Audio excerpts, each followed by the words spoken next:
Assalamualaikum warahmatullahi wabarakatuh.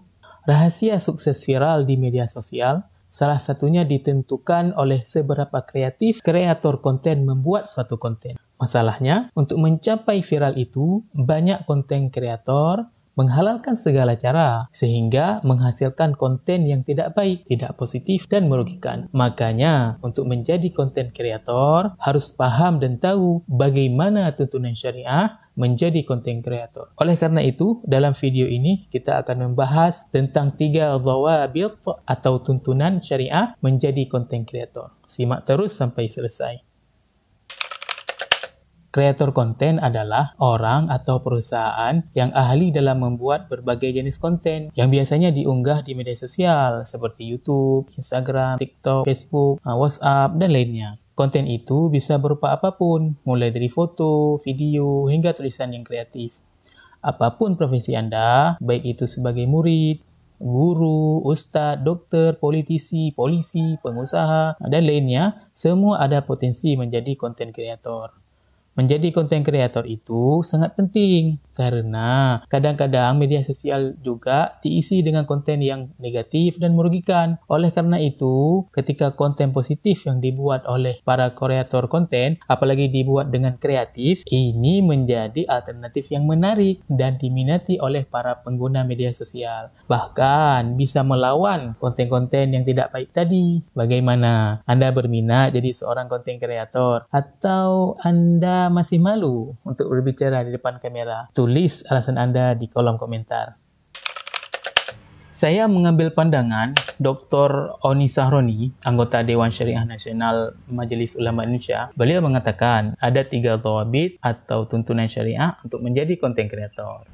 Yang pertama adalah motif dan niat. Niat adalah penentu segala perbuatan. Sebagai konten kreator, niat dan tujuan menentukan konsisten dalam menghasilkan karya-karya konten yang menarik dan kreatif. Oleh karena itu, motif dan niat yang sesuai dengan tuntunan syariah itu terbagi 2. Pertama, untuk mencari pendapatan atau ma'isyah untuk diri sendiri ataupun untuk keluarga. Karena itu menunaikan amanah dari Allah Subhanahu wa taala. Sebagaimana firman Allah Subhanahu wa taala dalam surat An-Nisa ayat 34. Ar-rijalu qawwamuna 'alan nisa. Laki-laki atau suami adalah penanggung jawab atas para perempuan atau isteri. Bima faddalallahu ba'dahum 'ala ba'd. Karena Allah telah melebihkan sebagian mereka, laki-laki atau suami, atas sebagian yang lain, perempuan atau isteri. Wa bima anfaqu min amwalihim, dan karena mereka, laki-laki atau suami, telah menafkahkan sebagian dari hartanya. Surah An-Nisa ayat 34.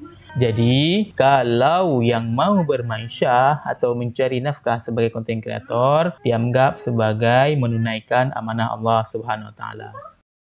Kemudian, yang kedua, hanya untuk fun atau hobi. Menyediakan konten agar netizen bisa terhibur karena sesungguhnya refreshing dan senang-senang itu adalah bagian dari fitrah setiap insan yang menunaikan setiap kebutuhannya secara seimbang atau tawazun. Para sahabat Rasulullah SAW melakukan aktivitas refreshing dan rehat dalam kehidupannya sebagaimana Imam Ghazali dalam Ihya-nya mengutip perkataan Ali bin Abi Thalib, refreshkanlah hatimu sesaat, sebab jika dipaksa tanpa henti, justru ia akan tertutupi. Artinya apa? Dalam hidup itu, kita butuh refreshing untuk tidak stres. Kemudian tuntunan yang kedua adalah memenuhi tuntunan fikih dan adabnya. Di antaranya, konten yang dibuat dan diupload itu santun, wajar, tidak berlebihan, terhindar dari pornografi dan porno aksi, dan tidak ada berita palsu atau hoax. Di samping itu, legal dan menjadi hak milik sendiri, bukan milik orang lain atau plagiat. Idealnya, setiap konten yang diupload, baik berisi cerita atau lainnya, itu dapat memberikan pesan positif atau maslahah kepada yang menyaksikan atau pengguna atau netizen. Di antara contoh jenis konten yang positif itu, konten kreator yang menyediakan konten renyah agar para netizen itu mendapatkan manfaat dan terhibur. Sedangkan contoh konten yang tidak boleh seperti judi online, flexing, investasi bodong, atau penipuan, dan lainnya. Jadilah konten kreator yang sesuai tuntunan fikih supaya rezeki kita halal dan konten kita bermanfaat dan berpahala. Kemudian tuntunan yang ketiga adalah skema perjanjian yang jelas, dipahami dan disepakati saat melibatkan pihak yang lain. Dengan membuat perjanjian transaksi, misalnya perjanjian jual beli, siapa bertindak apa, berapa nilainya dan kapan diserah terimakan. Apakah konten tersebut disewa sementara waktu dengan skema ijarah atau jual putus dengan skema jual beli.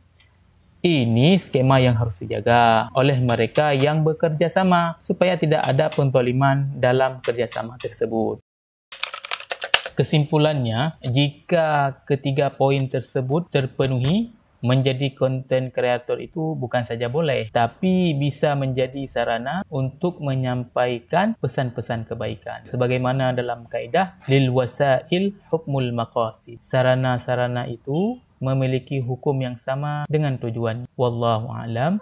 Saya mohon maaf jika ada salah dalam penyampaian. Syukran jazilan sudah menyimak video ini sampai akhir. Wabillahi taufiq wal hidayah. Wassalamualaikum warahmatullahi wabarakatuh.